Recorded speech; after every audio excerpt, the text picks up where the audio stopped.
Nifty 50 post market അനാലിസിസിലേക്ക് എല്ലാവർക്കും സ്വാഗതം. ഇന്ന് ജൂൺ 25. ഇന്നത്തെ നിഫ്റ്റി 50 സെഷൻ അവസാനിപ്പിച്ചത് 24,056 എന്ന നിലയിലാണ്. അത് 34.35 പോയിന്റ് പോസിറ്റീവിലായിരുന്നു. ക്രൂഡ് ഓയിലിലെ വില ബാരലിന് $73 താഴെയായതും ഏഷ്യൻ മുകളിലെ നല്ല സൂചനയും കാരണം ഒരു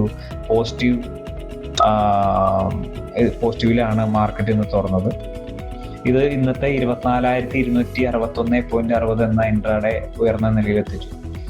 പക്ഷെ ഉച്ച കഴിഞ്ഞിട്ടുള്ള ലാഭമെടുപ്പ് കാരണം, പ്രത്യേകിച്ച് മെറ്റൽ, IT, ഓയിൽ, ഗ്യാസ് ഓഹരിയിൽ നടന്ന ലാഭമെടുപ്പ് കാരണം വീണ്ടും മാർക്കറ്റ് താഴോട്ടൊന്നിറങ്ങി. വിക്സ് 3.32 ഇടിഞ്ഞ് 12.94 ആയതുകൊണ്ട് വോളറ്റിലിറ്റിന് കുറവുണ്ടെന്നൊരു സൂചനയാണ് ഇപ്പോൾ വരുന്നത്. പുട്ട് ഓപ്ഷൻ ഇൻട്രസ്റ്റ്, ഏറ്റവും ഉയർന്ന പുട്ട് ഓപ്പൺ ഇൻട്രസ്റ്റ് 24,000 സ്ട്രൈക്കിലാണ് ഇപ്പോഴുള്ളത്. ഇതൊരു നല്ലൊരു സപ്പോർട്ട് തന്നെയാണ്. 23,700-നും 24,000-നും ഇടയിലുള്ള സ്ട്രൈക്കുകളിൽ കാര്യമായിട്ടുള്ള പുട്ട് ഓപ്പൺ ഇൻട്രസ്റ്റും കൂടിയിട്ടുണ്ട്.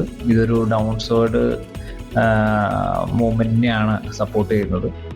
കോൾ ഇൻട്രസ്റ്റിലാണെന്നുണ്ടെങ്കിൽ ഏറ്റവും ഉയർന്ന കോൾ ഓപ്പൺ ഇൻട്രസ്റ്റ് വന്ന് 25,000 സ്ട്രൈക്കിലാണ്. ഇതൊരു നല്ലൊരു റെസിസ്റ്റൻസ് ആയിരിക്കും. 24,100-ഉം 24,200 സ്ട്രൈക്കുകളിൽ ശുദ്ധമായിട്ടുള്ള ഒരു കോൾ ഇൻട്രസ്റ്റിന്റെ കുറവ്, ഒരു അൺവൈൻഡിങ് വന്നിട്ടുണ്ട്. ഇത് ഒരു ഷോർട്ട് ടൈം ഒരു റൈസിനെയാണ് സൂചിപ്പിക്കുന്നത്. കൂടാതെ കോൾ ഇൻട്രസ്റ്റിലെ പരമാവധി മാറ്റം വന്നേക്കുന്നത് 24,200 സ്ട്രൈക്കിലായിരുന്നു.